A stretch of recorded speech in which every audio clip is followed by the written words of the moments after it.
आज हम लोग 2 क्रॉनिकल्स 26 में से पढ़ने वाले हैं। 2 इतिहास 26। ये है उज़ाया राजा के बारे की इतिहास। जो जूडा देश का राजा था उज़ाया, उसके बारे में हम लोग आज सीखेंगे।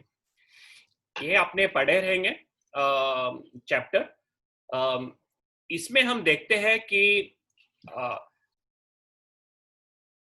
ये पूरा पढ़ने के बाद हमें ये समझ में आता है कि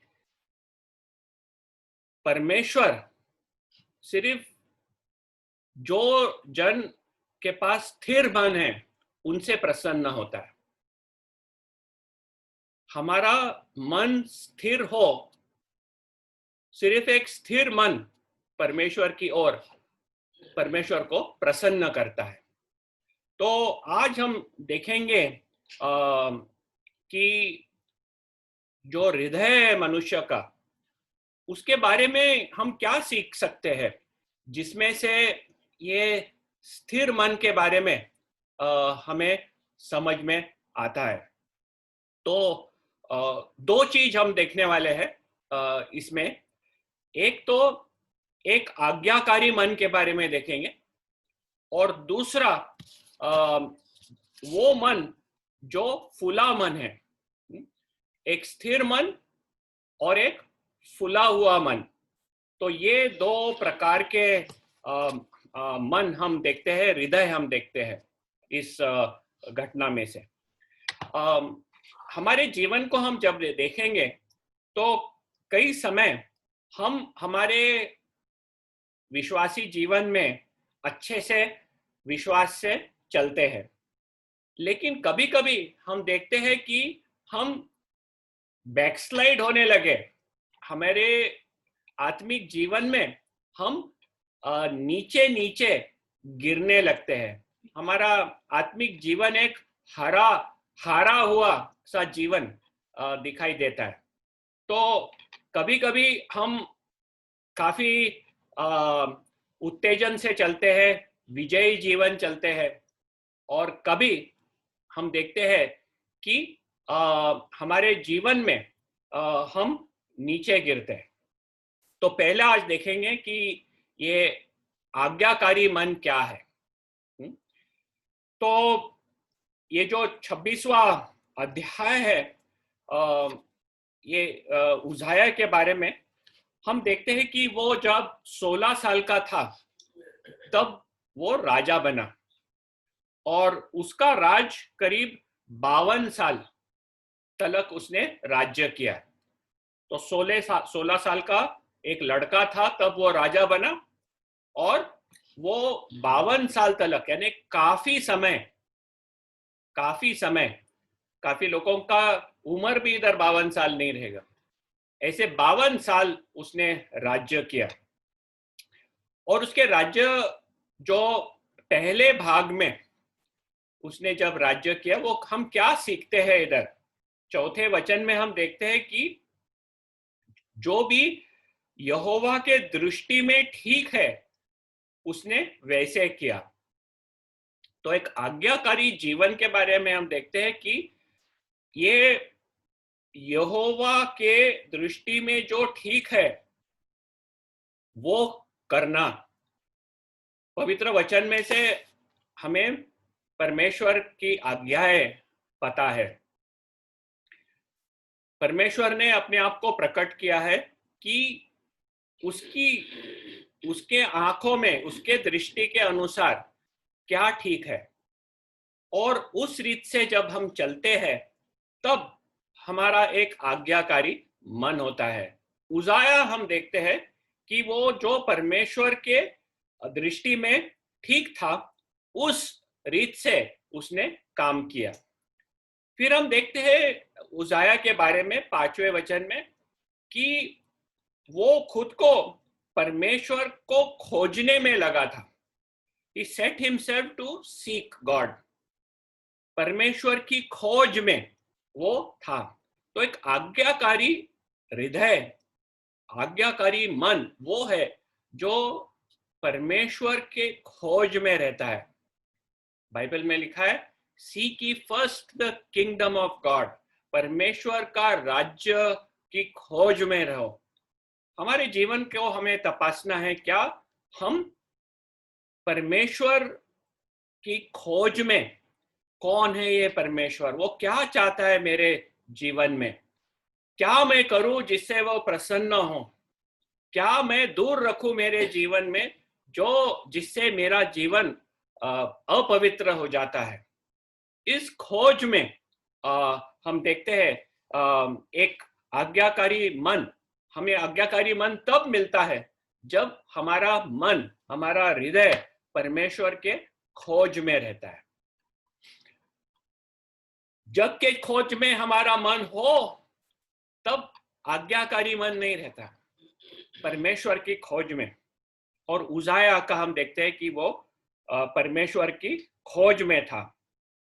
आगे बढ़ के देखते हैं वही 5वें वचन में कि उसने he took instruction in the fear of the Lord, परमेश्वर के भय के बारे में उसने शिक्षण ली। उसके दिनों में ज़ेकराया करके जो था याजक, वो उसे परमेश्वर के बारे में शिक्षण देता था और ये शिक्षण वो ग्रहण किया। तो परमेश्वर का शिक्षण ग्रहण किया उजाया ने, इसलिए उसको एक आज्ञाकारी मन मिला। तो एक आज्ञाकारी मन तब मिलता है जब हम परमेश्वर के शिक्षण को ग्रहण करते हैं। उजाया जब छोटा था तब ज़ेकराया उसे परमेश्वर के भय के बारे में सिखाने का, उसके रास्ते के बारे में सिखाने का, और उजाया ने वो ग्रहण किया। फिर हम देखते हैं कि जब हम परमेश्वर, उजाया के जीवन से कि वो परमेश्वर के दृष्टि में ठीक चला, वो परमेश्वर के खोज में था और जो शिक्षण उसे मिलती थी उसे वो ग्रहण करता था। ये सब देखने के बाद हमें इधर दिखता है कि हमें दिखता है कि परमेश्वर ने उसे सफलता दी। परमेश्वर ने उसे सफलता दी और इसलिए दी क्योंकि वो परमेश्वर के खोज में था और परमेश्वर ने उसे सफलता दी। फिर आगे चल के हम देखते हैं कि ये सफलता क्या मिली उसे। सफलता 5वें वचन में हम देखते हैं कि परमेश्वर ने उसे सफलता दी। तो उजाया के जीवन में हम उसके राज्य में देखते हैं कि वो 52 साल के राज्य में काफी सफल हुआ, लेकिन हमें ये याद रखना है कि वो सफलता देने वाला परमेश्वर था और इसलिए सफलता दी क्योंकि वो परमेश्वर के खोज में था, उसके दृष्टि में सो सही है, उस रास्ते से चलता था। और जो ज़ेकराया उसे परमेश्वर के बारे में शिक्षण देता था वो खुद में ग्रहण कर रहा था। अब ये क्या टाइप का उसने सफलता पाया, उसके लिए हम एक छोटा सा मैप देखेंगे।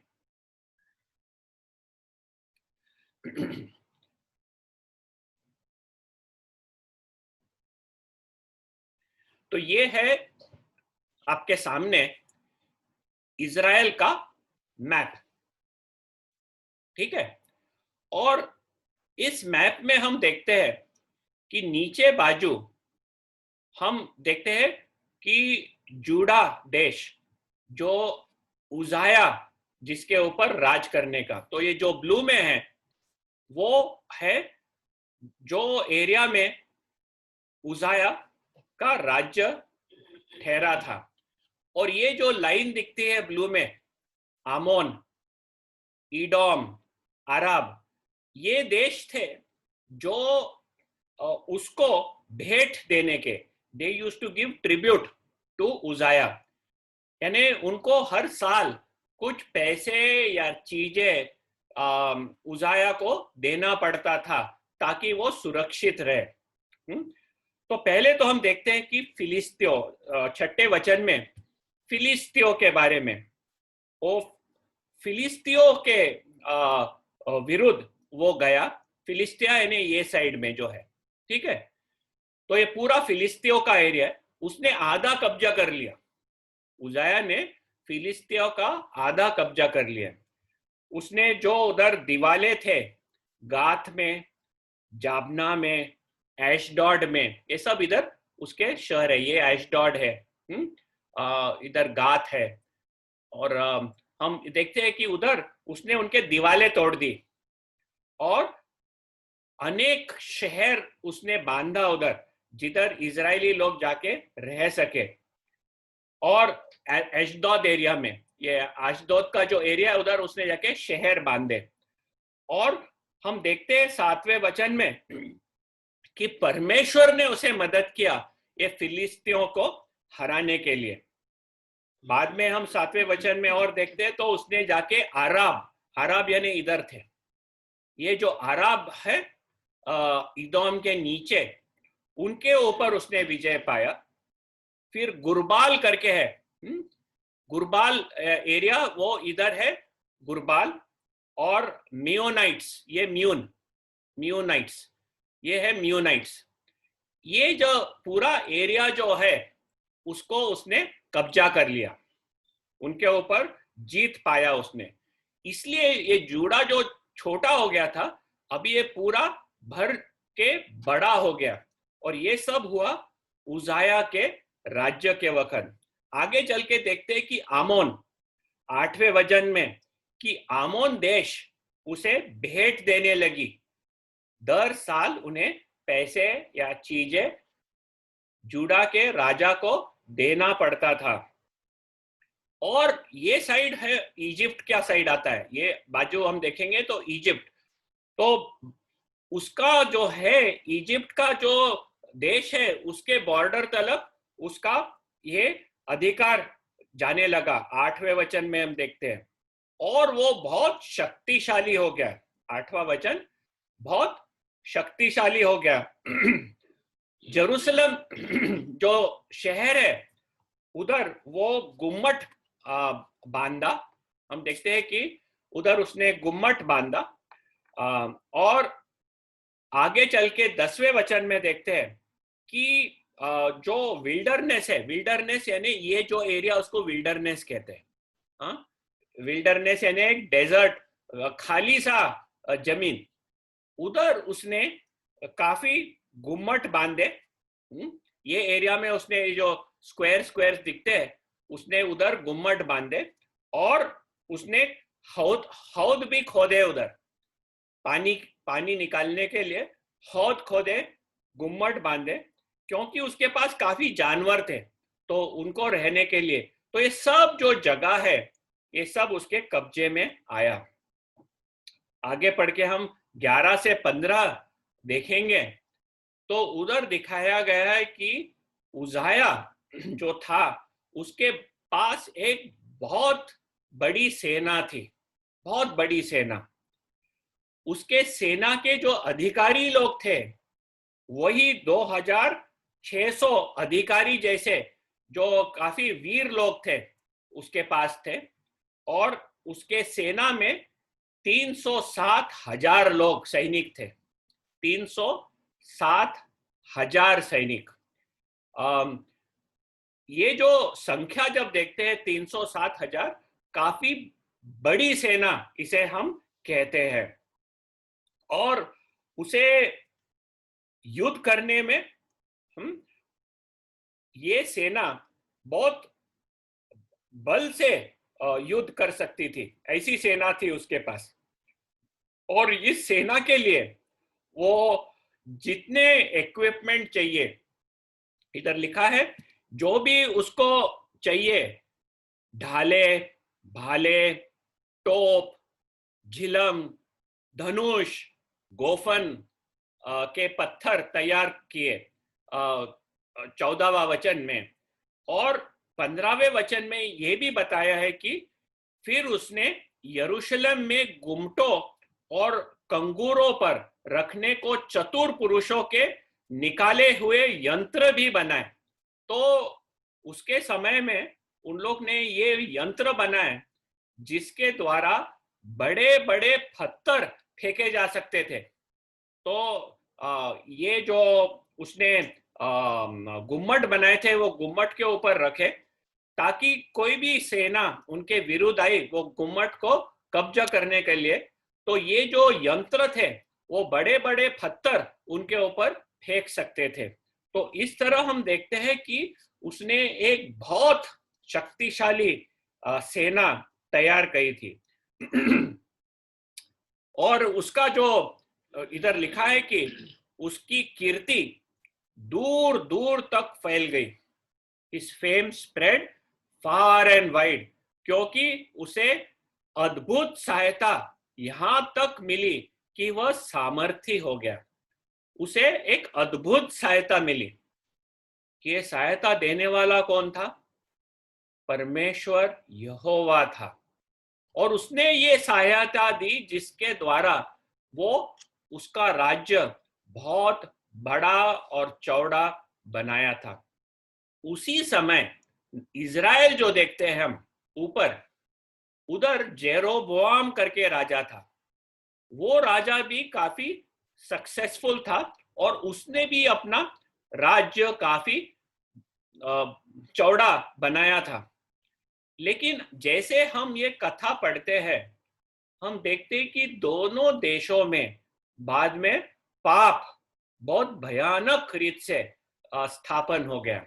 और यही समय है, उजाया के समय में यशाया जो भविष्यवक्ता है उसने भविष्यवाणी शुरू करी। तो ये हम देखेंगे कि ये भी समझना इंपॉर्टेंट है कि ये देखो, ये उजाया, ये आपको मेरा जो मार्कर है वो बताएगा कि वो ये है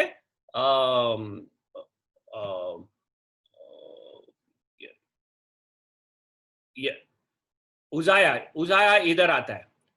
उसी के समय जेरोबोआम इज़राइल में राज्य करने का, और उजाया के समय में यशाया का भविष्यवाणी शुरुआत हो गई। यशाया की भविष्यवाणी उजाया, जोथाम, एहाज और हेजेकिया, 4 राजाओं के समय यशाया का बहुत महत्व का भविष्यवाणी शुरू हुआ। लेकिन शुरुआत हुई उजाया के समय में। ये याद रखना बहुत महत्व का है, क्योंकि जब आप यशाया पढ़ेंगे और यशाया में क्या क्या लिखा है जब पढ़ेंगे, तब आपको याद आएगा ये राजाओं के बारे में, क्योंकि उनके राज्य के कॉन्टेक्स्ट में आइजाया ने ये सब कुछ लिखा है। तो ये उजाया के समय में हम देखते हैं शुरुआत हो गई।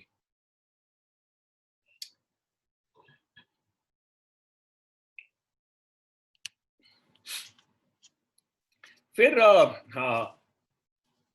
जब वो इतना सक्सेसफुल हो गया, फिर हम देखते हैं कि परमेश्वर क्या देखना चाहता है हमारे में, कि हमारा मन स्थिर रहे, क्योंकि सिर्फ स्थिर मन से परमेश्वर प्रसन्न होता है। इधर देखें कि उजाया के पास कितना आज्ञाकारी मन था, लेकिन जब परिस्थिति बदलती है, हम देखते हैं कि क्या उजाया एक आज्ञाकारी मन रखता है कि उसमें एक बदलावट उसमें आ जाता है। वो देखेंगे हम 16वें वचन में से। तो निधि 16वां वचन पढ़ेंगे।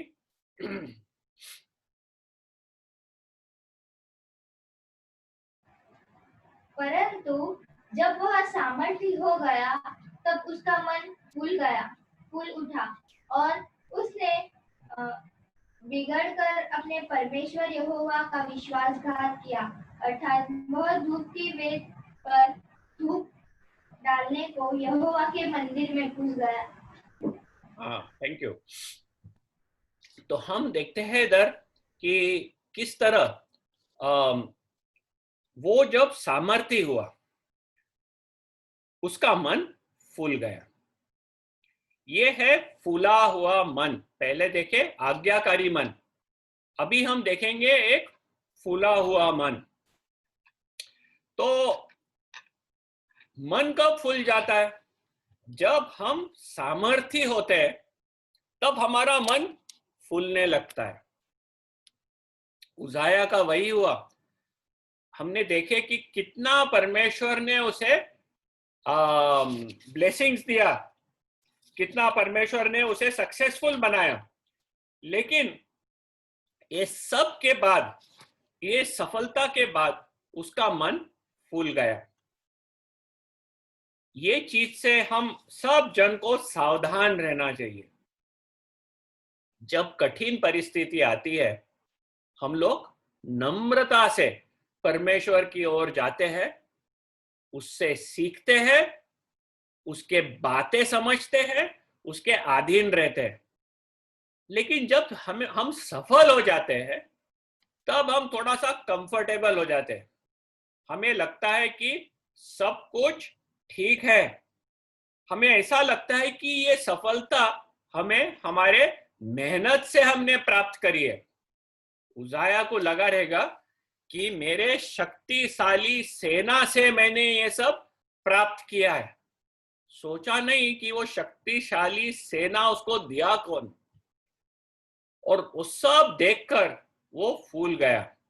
हमारे भी जीवन में काफी समय जब हमारे पास आपत्ति नहीं रहती है, हमारा प्रकृति ठीक ठाक रहती है, सब कुछ अच्छा चलता है, हम परमेश्वर को भूल जाते हैं और अपने हिसाब से जीने लगते हैं। तो इधर उजाया भी जब सामर्थी हुआ वो फूल गया। हम देखते हैं कि ये जो फूल जाना वो हमें परमेश्वर के और विश्वासघात कराता है। ये जो उजाया फूल गया, हम देखते हैं कि उसने विश्वासघात किया। क्या विश्वासघात किया? वो परमेश्वर के यहोवा के मंदिर में घुसा और उधर विधि पर जाकर, धूप की विधि पर जाकर धूप जलाने लगा। अभी हमें याद रखना है कि मंदिर के अंदर प्रवेश करने के लिए किसको आज्ञा नहीं थी। सिर्फ जो याजक थे उन लोग मंदिर के अंदर जा सकते थे, दूसरे किसको परवानगी नहीं थी। क्यों नहीं थी? क्योंकि जब परमेश्वर ने अपनी आज्ञाएं दी थी मूसा को, तब उसने कहा था कि मैं पवित्र परमेश्वर हूं, मेरे करीब कोई भी आया वो नष्ट हो जाएगा, क्योंकि उसके जीवन में पाप रहता है। मनुष्य पापी है और पापी मनुष्य परमेश्वर के पास कभी नहीं आ सकता है। परमेश्वर का क्रोध उसके ऊपर पड़ेगा। इसलिए परमेश्वर ने कहा था कि मेरे पास किसको आने मत देना। आप याद रखेंगे कि साइनाई पर्वत पे मोसे जब गया था, तब यहोवा ने मोशे को कहा था कि प्रजा को कहना कि कोई भी वो पर्वत के पास भी ना आया तो वो मृत्यु पाएगा, क्योंकि परमेश्वर एक पवित्र परमेश्वर है, उसके पास हम जा नहीं सकते। लेकिन परमेश्वर अपने खुद के अनुग्रह से एक व्यवस्था की थी, और ये व्यवस्था क्या थी कि उसने अपने लिए एक कुल यानी लेवी का कुल चुना और उसमें से याजक चुने थे, और वो याजक को उसने परवानगी दी थी कि वे अंदर आके उसके सामने मंदिर में सेवा करें, लोगों के on behalf of the people. उन लोग आके मंदिर के अंदर सेवा कर सकते थे, लेकिन वो सेवा करने के लिए जब आए तब उन्हें कुछ फॉलो करना था, डिसिप्लिन। उन्हें खुद के पापों के लिए पश्चाताप करना था, बलि चढ़ाना था खुद के पापों के लिए। तो फिर वो अंदर जाके जो उधर कार्य करना है कर सकते हैं। और ये परमेश्वर ने एक परवानगी दी थी। कोई भी मनुष्य खुद के हिसाब से अंदर नहीं जा सकता था, क्योंकि कोई भी काबिल नहीं है, कोई भी, नो वन इज वर्दी। और इधर हम देखते हैं कि उजाया इतना फूल गया था कि उसने परमेश्वर के मंदिर में प्रवेश किया। सिर्फ उतना नहीं, अंदर ऑल्टर ऑफ इंसेंस जो अंदर है उधर चले गया और उधर जाकर वो धूप जलाने लगा। अभी जान सकते हैं कि कितना फूल गया उसका मन। कभी कभी हमारे को भी होता है, परमेश्वर की चीजों में हम लोग काफी केयरलेस हो जाते हैं। हमें लगता है कि हमारा जीवन ठीक है, जिस रीत से परमेश्वर की चीजें करना है हम करते हैं। वो हम, परमेश्वर हमारा पिता है, प्रभु यीशु क्रिस्त हमारा उद्धार करता है, हमारा भाई है। जो मुंह में आए हम बक देते हैं, जैसा करना है हम कर देते हैं। हमें परमेश्वर की ओर भय से जाना है।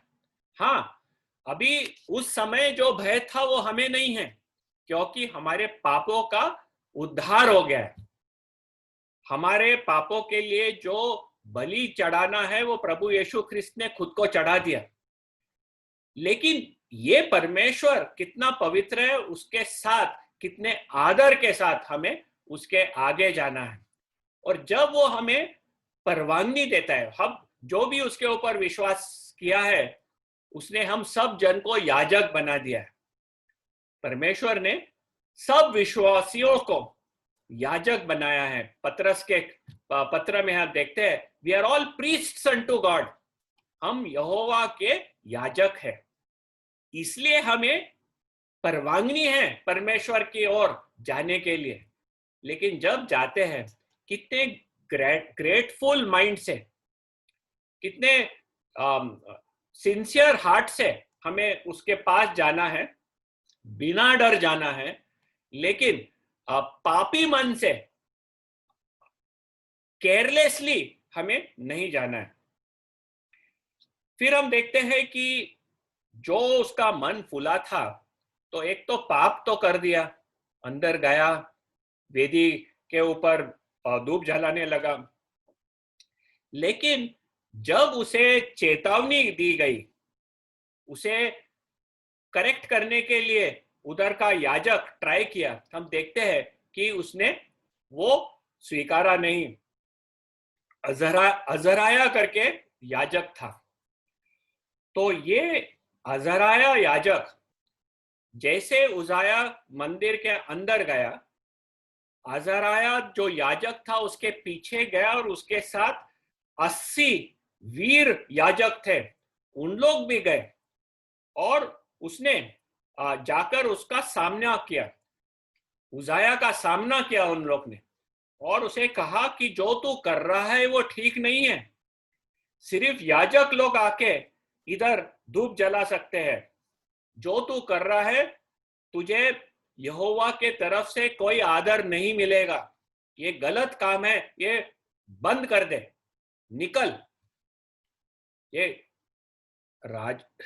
राजा जो शक्तिशाली राजा है, उसे ये बोलने के लिए काफी डेयरिंग लगता है, क्योंकि राजा के पास एक अधिकार है कि वो मृत्यु दंड दे सकता है लोगों को।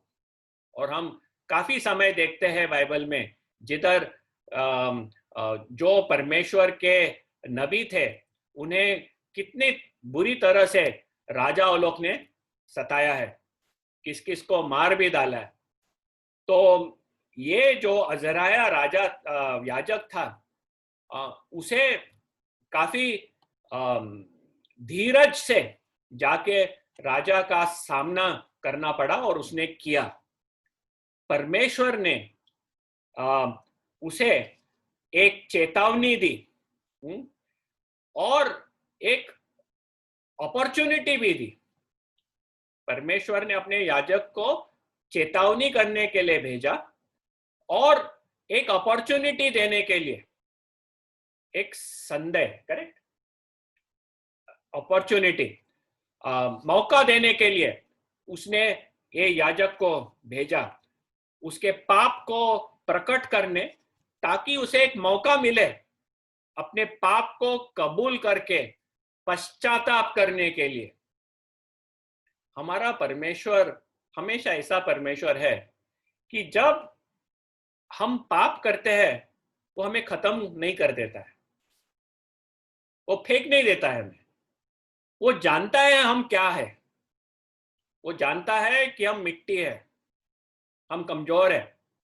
तो जब हम पाप करते हैं वो उसके वचन के द्वारा, उसके लोगों के द्वारा हमारे पाप को प्रकट करता है। क्यों करता है ये? ताकि हमें एक मौका मिले ये पाप को कबूल करने और पाप का पश्चाताप करके परमेश्वर की ओर हमारा जो रिश्ता है वो सुधारने के लिए। परमेश्वर चाहता है कि कोई भी मरे नहीं, लेकिन हर एक जन उद्धार पाए।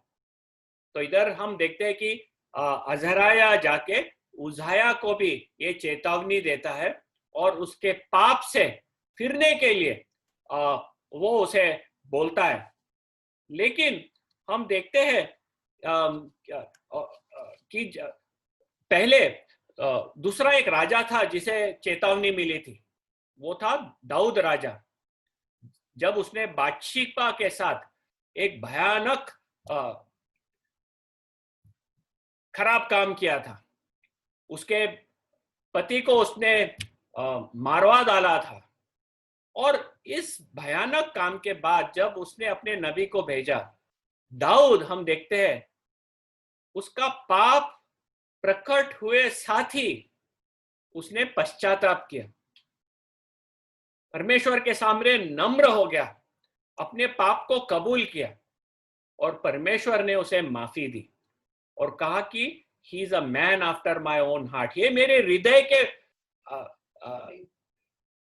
हृदय के पीछे का आदमी है, he is a man after my own heart. लेकिन उज़ाया हम देखते हैं कि वो पश्चाताप नहीं किया, वो झुंझला उठा, गुस्सा हो गया। जब उसका पाप बताया गया वो गुस्सा उठा, झुंझला उठा। जब मन फूल जाता है तब परमेश्वर के जो करेक्शंस है, चेतावनी है, हम उसको बहरे जैसे हो जाते हैं, हम नहीं सुनते, हम समझते नहीं। तो फूल जाना एक बहुत भयानक परिस्थिति है मनुष्य के लिए, क्योंकि वो उसे परमेश्वर के वचन को सुनने की क्षमता निकाल देते हैं। वो झुंझला उठा और हम देखते हैं कि उसका एक नतीजा उसके ऊपर तुरंत तब पड़ा। देखो, ये नतीजा तब नहीं हुआ जब वो अंदर आके वेदी के ऊपर धूप जलाने लगा। ये नतीजा तब हुआ जब परमेश्वर ने अपने याजक के द्वारा वचन दिया और उसने जब उसके परमेश्वर के वचन को नाकारने साथ ही हम देखते हैं कि कुछ तो भी हो गया उज़ाया को, बहुत भयानक। उज़ाया को के फोरहेड पे, उसके कापाड़ पे कोढ़ प्रकट हो गया। He got leprosy on his forehead, उसके सर के ऊपर कोढ़ प्रकट तुरंत हो गया। उधर किधर? याजकों के सामने। ये सब जो हुआ छुपे में नहीं हुआ, याजकों के सामने कोढ़ प्रकट हो गया। परमेश्वर के भवन के अंदर ये कोढ़ हो गया, और जो धूप की वेदी थी उधर हो गया, जिधर उसे लगा कि मुझ में सामर्थ्य है उधर जाने के लिए, उधर ही उसको कोढ़ प्रकट हो गया। तो हम देखते हैं कि किस तरह परमेश्वर का जो दंड है उधर के उधर उज़ाया के सर के ऊपर आ गया। सर पे से हम छुपाना बहुत मुश्किल है। जो फोरहेड है, कपाड़ है हमारा, उसमें कुछ हो गया तो उसे हम नहीं छुपा सकते, वो हमेशा दिखाई देगा। और उसी जगह परमेश्वर ने उसको कोड दिया। आगे पढ़ के हम देखते हैं कि वो परमेश्वर के भवन से हमेशा के लिए बाहर निकाल दिया गया। याजक लोग आए, जब उन्होंने देखा कि कोड हो गया तो उन लोग ने आए और उसे ढकलने लगे बाहर। ढकलने की इतनी जरूरत भी नहीं थी, क्योंकि जब उजाया को समझा कि वो कोड़ी हो गया, वो ही खुद निकलने लगा और वो बाहर निकल गया। परमेश्वर के वचन में लिखा है कि जो भी लेप्रेसी या कोढ़ से बीमारी है, वो परमेश्वर के मंदिर में आ नहीं सकता है। ये उजाया को लगा कि मैं काबिल हूं मंदिर में जाने के लिए, तो परमेश्वर ने तुरंत ऐसा उसे पनिशमेंट दिया जिसके द्वारा जो वचन में लिखा है कि कोढ़ी कभी भी परमेश्वर के मंदिर में प्रवेश नहीं कर सकता है, ऐसा उसे दंड दिया। तो हम देखते हैं कि उसे बाहर भेजा गया और उसे एक दूसरे घर में, जब तक वो जिंदा था, उसे एक अलग घर में रहना पड़ा। और परमेश्वर के भवन में आने से उसे हमेशा के लिए रोका गया, करके कोढ़ी नहीं आ सकता है। और ये कोढ़ वो मरे तलक वो कोढ़ी रहा, ये कोढ़ उसे कभी छोड़ा नहीं। और उसका बेटा जोथाम था, वो तो अभी उजाया एक घर के अंदर रहने लगा, लोगों के सामने तो नहीं आ सकता करके कोई उसको उसके सामने नहीं आएगा करके। लेप्रेसी कंटेजियस डिजीज है, जैसा हमारे यहाँ कोविड है। अभी कोविड किसको इन्फेक्शन हो गया तो दूसरा उसके आजू बाजू नहीं आएगा। कोड तो और भी भयानक था, तो उसे अपने दूसरे घर में चुपके से रहना था। तो उसका बेटा जोथाम वो पूरा राज अपने पिताजी के नाम से चलाने का। तो इधर हम देखते हैं कि ये जो फूला हुआ मन है, उसे उजाया को लगा मैं कुछ भी कर सकता हूं, लेकिन जो भी उसके पास था वो खो गया। तो हमने दो चीज देखे आज कि जो आज्ञाकारी मन है तो परमेश्वर उसका आशीर्वाद देता है उस पर, लेकिन जब हमारे पास फूला हुआ मन रहता तो परमेश्वर उसे दूर कर देता है। तो ये एक ही आदमी में आज्ञाकारी मन एक टाइम, फूला हुआ मन दूसरा टाइम। तो परमेश्वर, जैसे हमने पहले भी देखा है कि परमेश्वर हमें अनेक परिस्थिति में से डालता है, कभी कभी कठिन परिस्थिति और कभी कभी आराम की परिस्थिति, ये देखने की हमारे हृदय में सचमुच क्या है। और वो यह चाहता है कि स्थिर मन वाला वो उसे प्रसन्न करता है।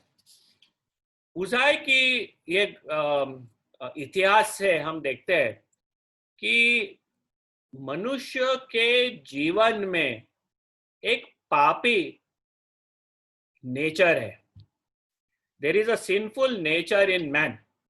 हर एक मनुष्य के अंदर एक पापी नेचर है, उसका स्वभाव पापी है। हर एक मनुष्य का स्वभाव पापी है, क्योंकि उजाया को देखेंगे तो छोटपन से उसे जो सही रीत है वो सिखाया गया है,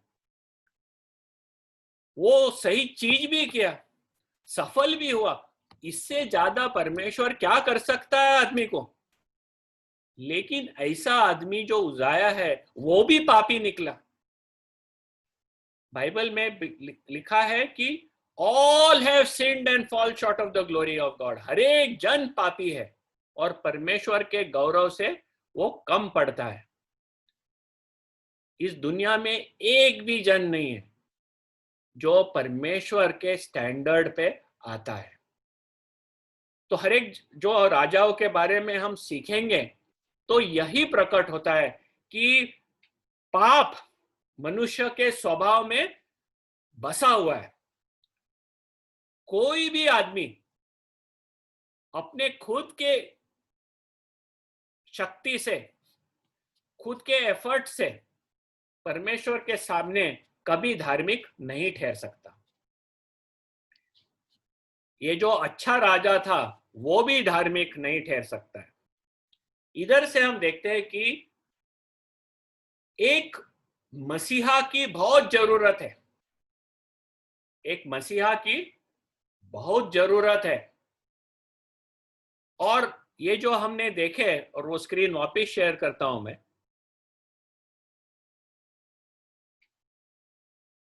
ये उजाया के समय में ये प्रकट होता है हमें कि आदमी खुद के ऊपर कभी नहीं बच सकता है, उसको बचाने के लिए एक मसीहा की जरूरत है।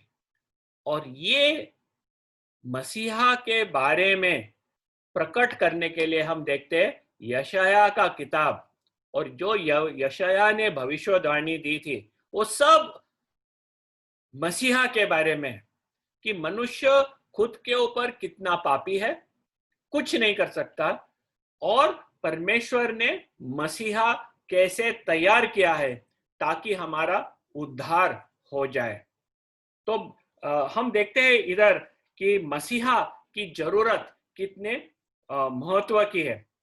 और एक ही ये पाप का सॉल्यूशन है। जो भी हमें उपाय चाहिए, सॉल्यूशन चाहिए, एक ही है। वो क्या है कि कोई तो भी मसीहा जैसे हमारे पाप खुद पर ले और मृत्यु दंड पूरा करे। हम जब आयजाया का किताब पढ़ते हैं 53 अध्याय में, उधर यही लिखा है कि हमारे सब पाप उसने लिए और हमारे पापों के लिए उसके ऊपर कोड़े पड़े, वो कुचला गया, उसने मृत्यु पाई।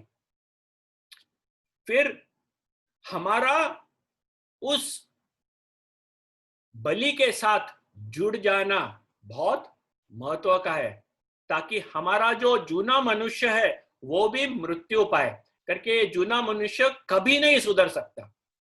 उजाया के जीवन से समझता है हमें कि वो जूना मनुष्य कभी नहीं सुधर सकता, उसे एक ही चीज हो सकता है, वो मृत्यु। तो आज हमारे जीवन में हम हमारे जीवन को सुधारने के लिए प्रयत्न करेंगे तो कभी सक्सेसफुल नहीं हो सकते।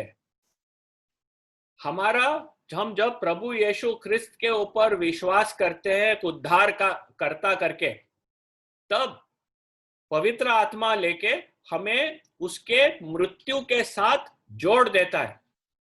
हमारा जूना मनुष्य पर प्रभु यीशु ख्रिस्त के मृत्यु के साथ वो भी मृत्यु पा लेता है। फिर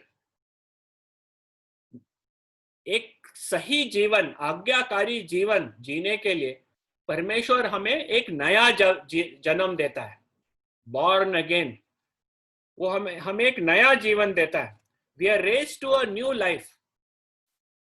ये नया जीवन जो परमेश्वर देता है वो उसके चरित्र में बना हुआ है, वो धार्मिक है, वो परमेश्वर के चरित्र में, और वो उसके रीत से, उसके आज्ञाकारी रीत से चलने के लिए काबिल है। तो बपतिस्मा जो हम लोग बोलते हैं वो यही है। बपतिस्मा के में क्या होता है? हम जब प्रभु यीशु ख्रिस्त के ऊपर विश्वास करते हैं तब परमेश्वर हमें उद्धार देता है। तो ये उद्धार को प्रकट करने के लिए हम लोग बपतिस्मा लेते हैं। पानी का बपतिस्मा, विश्वासी लोगों का बपतिस्मा ये है कि हम पानी के अंदर उतरते हैं, पानी में डूब जाते हैं। क्यों डूबते हैं पानी में? ये साक्षी देने के लिए कि हमारा जूना मनुष्य मर चुका है, प्रभु यीशु ख्रिस्त के मृत्यु के साथ जुड़कर वो मर चुका है, गाड़ा गया है।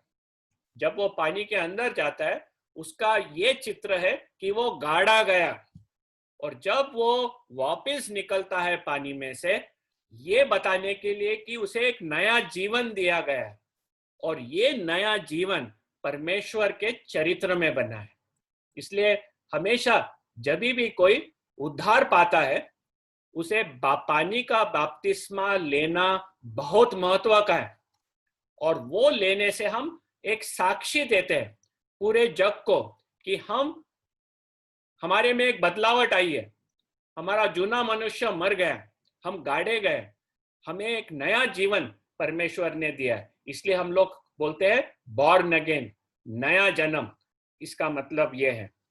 तो ये नया जन्म जो मिलता है वो काबिल है परमेश्वर के रीत से, एक स्थिर रीत से और एक स्थिर मन रखने के लिए। कोई भी परिस्थिति आई वो परिस्थिति में आनंदित रहने, कुड़कुड़ाहट न करने, स्थिर रह के परमेश्वर को धन्यवाद दे के चलने के लिए। ये जो महामारी हो या नहीं हो, हम परमेश्वर को धन्यवाद दे सकते हैं। टिड्डिया का प्रॉब्लम हो या न हो, हम परमेश्वर को धन्यवाद दे सकते हैं। हमारी आर्थिक परिस्थिति अच्छी हो या न हो, हम परमेश्वर को धन्यवाद दे सकते हैं। हमारी प्रकृति तंदुरुस्त हो या बीमार हो, हम परमेश्वर को धन्यवाद दे सकते हैं। ये है वो नया मनुष्य का कैरेक्टर। और वैसे परमेश्वर ने हमें बनाया है। हम आखिरी में पढ़ेंगे जेम्स याकूब का पहला अध्याय 12वां वचन। निधि पढ़ना याकूब, इब्रूस के बाद याकूब।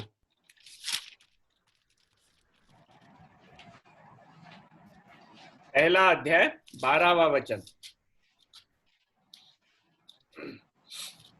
धन्य है वह मनुष्य जो परीक्षा में स्थिर रहता है, क्योंकि वह खरा निकलकर जीवन का वह मुकुट पाएगा जिसकी प्रतिज्ञा प्रभु ने अपने प्रेम करने वालों से की है। ये बहुत महत्व का वचन है। हमें हमेशा इसको बायाट कर देना चाहिए। धन्य है वह मनुष्य जो परीक्षा में स्थिर रहता है। परमेश्वर चाहता है लोग जो स्थिर है। किधर स्थिर है? परीक्षा में। कौन सी परीक्षा? अनेक टाइप की परीक्षा। कभी कभी परीक्षा वो जिधर कष्ट आते हैं, लेकिन हम ये उजाया के जीवन से हम ये देख सकते हैं कि कष्ट का परीक्षा थोड़ा सोपा होता है। आराम का जो परीक्षा है वो बहुत कठिन रहता है, क्योंकि आराम के परीक्षा में हम परमेश्वर को भूल जाते हैं। लेकिन हम सच्चा सिक्का हो तो कठिन हो या आराम का हो, हम हमेशा सही निकलेंगे। धन्य है वो मनुष्य जो परीक्षा में स्थिर रहता है, क्योंकि वह खरा निकलकर। कौन स्थिर रह सकता है? इस जग का आदमी परमेश्वर के परीक्षा में कभी भी स्थिर नहीं निकलेगा। लेकिन जिसने उद्धार पाया है, जिसे नया जन्म मिला है, वह खरा निकलेगा और वो हमेशा स्थिर रहेगा, कौन सी भी परिस्थिति क्यों न हो। वह खरा निकलकर जीवन का वह मुकुट पाएगा जिसकी प्रतिज्ञा प्रभु ने अपने प्रेम करने वालों से की है। परमेश्वर ने हमें एक प्रतिज्ञा की है कि हमें मुकुट मिलेगा। हमारा जब इस जग में हमारा टाइम खत्म हो जाएगा, हम मृत्यु पाएंगे, हम परमेश्वर के पास स्वर्ग में जाएंगे। जब वो वापिस आएगा तब हमें एक नया शरीर दिया जाएगा। हमने ये सीखे हैं अबाउट रैप्चर और जो नया शरीर हमें मिलने वाला है। और उस समय हम बीमा थ्रोन के सामने जाकर जो परमेश्वर ने हमें रिवॉर्ड्स देना है वो देगा। लेकिन जीवन का मुकुट हम सब जन को, जिसने उसके ऊपर एक उद्धार करता करके विश्वास से इस जग का जीवन जिया है। तो हमें चेतावनी के साथ जीना है। रोज परमेश्वर एक नया परिस्थिति हमारे जीवन में खड़ा करता है और वो देखता है कि क्या हम कुड़कुड़ाहट करने लगते हैं, हम गाली बकने लगते हैं, हम नाराज होके परमेश्वर के विरुद्ध बोलने लगते हैं, कि जैसे परमेश्वर का वचन कहता है, रिजॉइस एवर मोर, आनंदित हमेशा रहो, in all circumstances give thanks, हर एक परिस्थिति में आप उसका धन्यवाद करो, क्योंकि ये कैरेक्टर बताता है कि हम एक सही सिक्का है और ये परमेश्वर ने हमारे जीवन में किया है। ये बेनिफिट उजाया को नहीं मिला था, उजाया को परमेश्वर ने नहीं ये दिया, हमें दिया है। उजाया का एग्जाम्पल हमारे लिए इसलिए लिखा गया है ताकि हम उसमें से सीखें कि मनुष्य खुद के कितना भी प्रयत्न किया वो परमेश्वर के स्टैंडर्ड पे नहीं पहुंच सकता है। आज परमेश्वर ने हम सब जन को एक फ्री गिफ्ट दिया है, जिसके लिए हमें कुछ काम नहीं करना है, मुफ्त दिया है, एक अनंत काल का जीवन, जब हम उसके ऊपर विश्वास करते हैं। आओ प्रार्थना करें।